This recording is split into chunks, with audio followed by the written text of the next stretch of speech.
Hi, Grandin here, luthier guitar tech in Indianapolis. Have a regular customer that recently made a real investment in a nice guitar. He had a couple of decent acoustic guitars, but they weren't quite giving him the sound he wanted, and he dropped a big one. So he's brought this in for me to work on because they did not put a strap button at the top where they usually go on the high E side of the neck. He wants strap locks put on it as well, which we'll take care of. But he also wants to set up the actions quite a bit higher than he would like it, which is typical on a new guitar. They don't know where the buyer wants it, so they just check them, make sure everything works, and get them shipped. But price on the websites like Sweetwater and other retailers is $6,000. So let's take a look at this. It is a Hummingbird Custom. I'm just going to give you the tour here. So it's all black. There's no decals on it. And the pickguard is just, a black, white, black. Solid black. I guess you could call it's the acoustic equivalent of a Les Paul Custom because it has all the block inlays and the binding. And the headstock looks familiar, right? That sure looks like a Les Paul Custom headstock to me. Beautiful guitar. I have to admit, I love the tuxedo look. Of all the colors of a Les Paul Custom, my favorite was always the black with the binding and the gold and the block inlays. Just beautiful. That's what I love to see. Oh, I'm probably going to have to edit that out because the camera changed, but I'll go back over this again. The camera changed its angle, which is bad. So again, black Les Paul Custom look. No, none of the artwork of the typical Hummingbird. It's a Hummingbird or a Dove, I don't remember. Custom, again, there's that standard Gibson Les Paul Custom headstock. You've seen it before. And it's in to have a strap button put here, but we're gonna do the gold strap locks. And then we've got the thing to do on the end button for the output jack to be able to put a strap lock button there. And then just the setup, because again, the action's higher than he wants it. Again, from the factory, they just make sure they work and ship them. And it's probably got the standard, a little bit higher than standard action on a new acoustic, but we're gonna get it down there for him. So, just thought you'd like to see it. See you later, take care. So it's a relatively simple thing to put a strap button on the side of the neck on an acoustic guitar. First thing you wanna do is make sure you're putting it on the right side. I had a customer bring one to me where he had drilled it on this side, and when you're trying to put a strap on, that's not where it needs to be. So typically, depending on the thickness of the neck here, you want to get it more or less from the top of the fingerboard to the back of the heel. You want to get it about dead center. So sometimes I'll go a little closer to the fingerboard. So I'm going to mark where that line is in the center. And then I'm going to come about not quite 20 millimeters out. And then that's where we're going to put the strap button. Okay. Now, I've put tape on here, number one, to give me something to write on other than the surface of the guitar, because I don't want to mark the surface, but also the tape will help keep the finish from lifting up as I drill in. So we're going to do a couple things. I'm going to drill the hole, and then I'm going to slightly bevel that hole as well so that as I put the screw in, the screw will not pull and chip off parts of the finish or pieces of the wood. Because then you're just opening it up to where it'll continue to flake and chip. And, it's one thing to make a mistake like that on a $150, fully laminate starter guitar from Amazon versus a $6,000, custom Gibson. So, eventually the guitar is going to get dings and dents, but I don't want to be the first one to do it and have to buy this guitar. All right, so I'll go get the drill bits and the bevel, and we'll come back and get that done. All right, on any guitar, when I'm drilling holes like this on a guitar that's already finished, even with a small hole like this, I don't like to go with the full-size bit to start. I'll go with a small pilot hole and then like 2 or 3 drill bit sizes to get to where I want to be, just to reduce the risk of chipping and tear out. It's one thing to be doing this on unfinished wood where you don't have that much of a problem, or just rough cabinetry, that kind of thing. But for something like this that is, you know, attention to detail, you're never in trouble for taking too much attention to detail. So the first thing I'm going to do is with my micrometer, here's the screw that's going in for the shell or strap lock, is I'm going to measure the total diameter of the outside of the threads. And in this, it's 1.57. And then I'm going to measure in between the threads to get the diameter of the inside shaft. And on this screw, it is 1.19, which is 6 thousandths of an inch short of 1/8 of an inch. So I'm going to drill my final hole 1/8 of an inch. That way it gives plenty for the threads to cut into, but I'm going to do it in stages. So I'm going to start off, the first thing I'm going to do is I'm going to take a sharp awl and just a little hammer, and I'm going to put that right where I want to drill, and I'm going to tap a hole. That gives the first drill bit something to start on, okay? Now, because this is 1/8 of an inch, I'm going to start with a 3/32. Now, what I'm going to do is with some 1/4 inch thick tape, I'm going to tear off a couple pieces, and I'm going to start with the 3/32 and measure on the screw, holding the drill bit up against the screw here, where I need to stop. Now with this one, I'm going to go just a little bit, you know, right up to the point.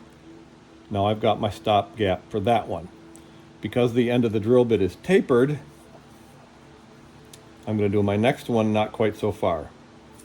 So the next one up is a 7/64. I'm going to go about a little more, about almost 1/4 of an inch shy of the end, or 1/8 of an inch, and put my second piece of tape on. Again, I'm not going to go quite as deep with this one. You can buy tapered bits. I know I should get a set. Just too lazy. And then with the last one, with the 1/8 of an inch, I'm only going to go about halfway down. Okay. So now I have 3 different depth stops. So grab my battery operated hand drill. And I'm going to make the first drill with the 3/32. And again, I'm going perpendicular into the wood of the guitar, not at an angle. I mean, it looks like it's an angle, but I'm perpendicular to the surface there.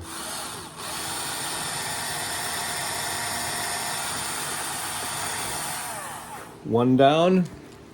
Now to the 7/64, not quite as, or that's the 1/8. Now to the 7/64, not quite as deep. And again, those tapes are my stop gap, or stop depth. And now, not quite as much with the 1/8 of an inch.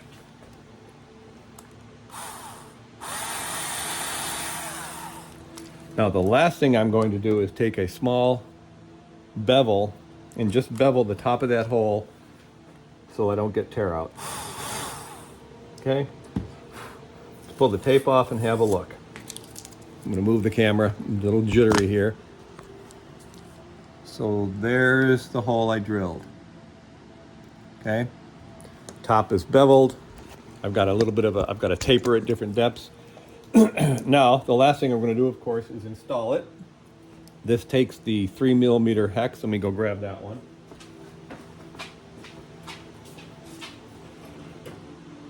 Oh, it's on the bench already. It's over here somewhere. Yep. Forgot I got it out already. Now, the other thing I recommend highly, I'm going to have to move the camera a little bit to get to it. Bear with me. Okay. I could always edit that out if I have to. Let's reset the camera here. The last thing I recommend doing is to help, especially with smaller screws, I'm just going to put a little bit of, I use Howard's Feed and Wax, and I'm going to get just a little bit of the wax here from the top of the jar. I'm going to get a little bit of wax on the threads.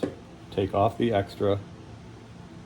This will help the threads cut into the wood, thereby helping reduce the chance of tear out and damage. You don't need a lot, okay? And then we're going to install this.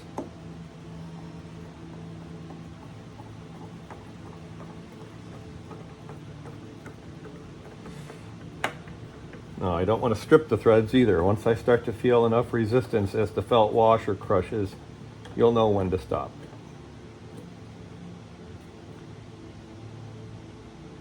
Right there. Okay? That one's done. Now the last thing we have to do is the other end. I'm just going to move the guitar up a little and we'll go take a look at the other end here. So the other end, as you can see, is the output jack. I'm going to try and lower the camera down a little, get a better angle here. Okay, that'll probably be good. All right, so we have the output jack, which has the strap button built into it. This is one of the LR bag systems where the end pin jack is also the strap button. So I'm going to put this on there because that's not a strap lock and he wants the strap lock, okay? Hang on, I got to move the camera again. I'm going to have to edit this out. Where is my piece of leather? There it is. I should have been prepared and had all this out before we started, but c'est la vie. No excuse, I've had all my caffeine for the day. Whoops. All right, so the way I'm going to get the strap button off is the same way I used to tighten them. Is I have a adjustable wrench or the variable socket set, and I have a piece of belt leather. I'm going to put that belt leather around this so I don't mar it up, and then just give it a turn. There, that loosened it up. If I put that wrench on there, it's just going to ding that up. Some of these used to have flats on them where you could put like a 13mm wrench on them, but this one does not. So what this music nomad thing does for these type of guitars is you want to put a strap button on, and it already has a Shaler strap lock button on it, and it just replaces that nut. So it goes right on there.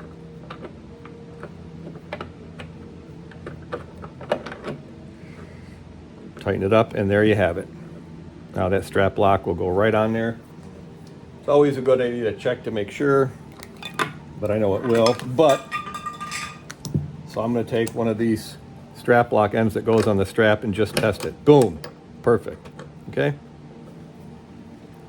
Now we're done. Only thing I have left to do is the setup on this. But that's putting strap locks on a new expensive acoustic guitar and drilling the hole in the neck. See you next time. All right, I've taken the saddle down. I went over then to my sanding block with the granite sanding block and made sure it was flat and not beveled from front to back. Now I'm also going to take my straight edge and check it to make sure that it's straight that way so I don't have any high and low spots or where I'll get uneven response from the pickup. So now I'm going to pop it in and then we're going to put the strings on and tune it up and see where we are. All right, so working on this Hummingbird Custom. From the factory, tuned at standard. The measurement from at the high E string, the action is 70 thousandths, and at the low E is 100 thousandths. That's a little high. I would consider that medium high action for an acoustic. So because the nut in the saddle is the middle fret, the 12th fret rather, is the halfway point between the nut and the saddle, I have a basic formula to know how much to take the saddle down. Okay. So, and with the truss rod set where I wanted it, so I want to get to 50 thousandths on the high E and 60 on the low E.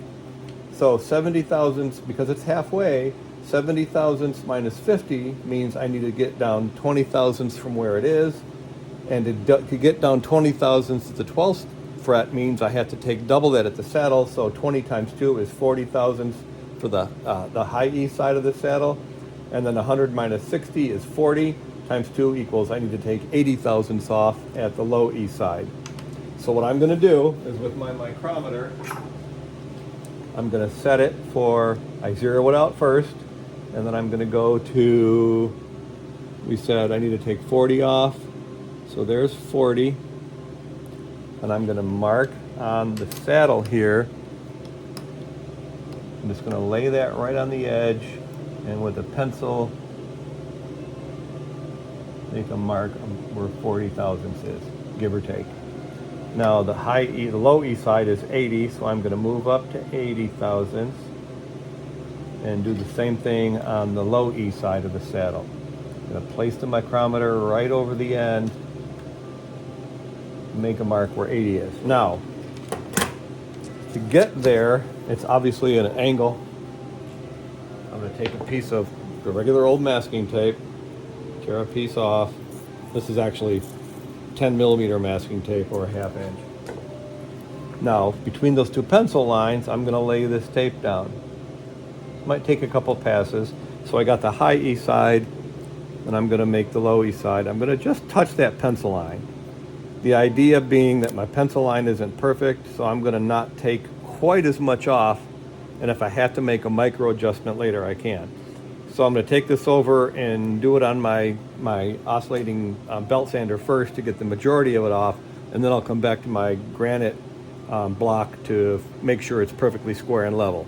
I'll be back. One other thing I always suggest that you do as well, because I've had some that weren't, is Gibson is supposed to be a 12-inch radius. I've got my 12-inch radius gauge here. I'm going to check the neck, the fingerboard.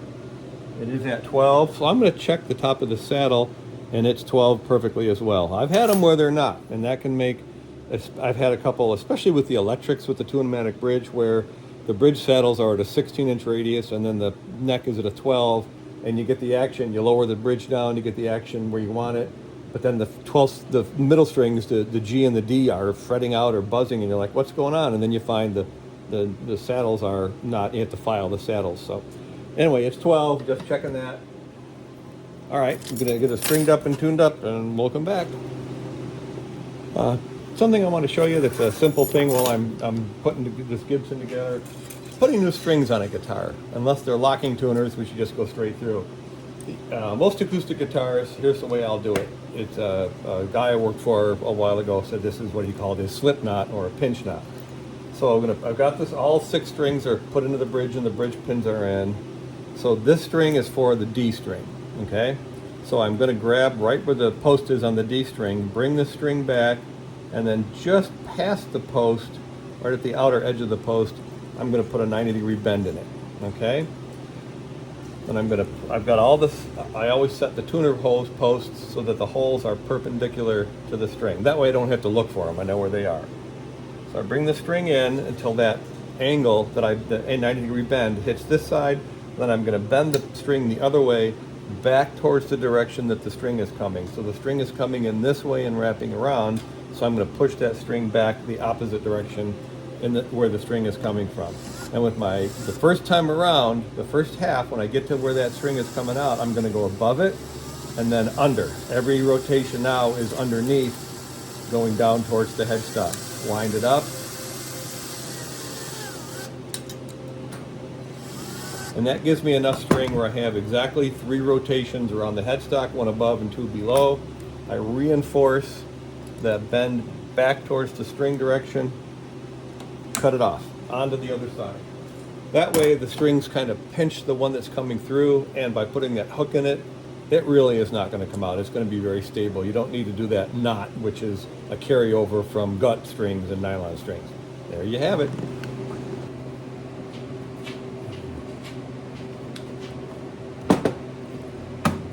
Got it all done.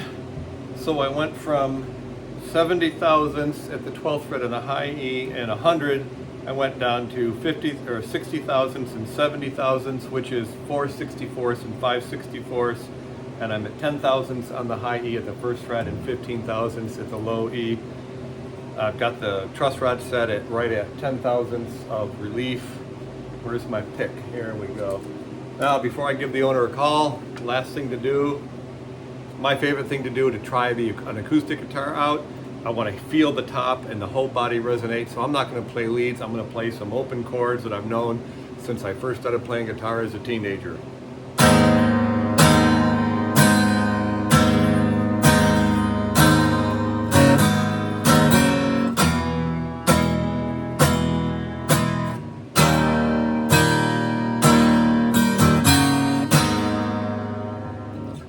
Beautiful guitar. All right, I can't keep this one. Let me give the owner a call, let him know he's ready to go. See you next time.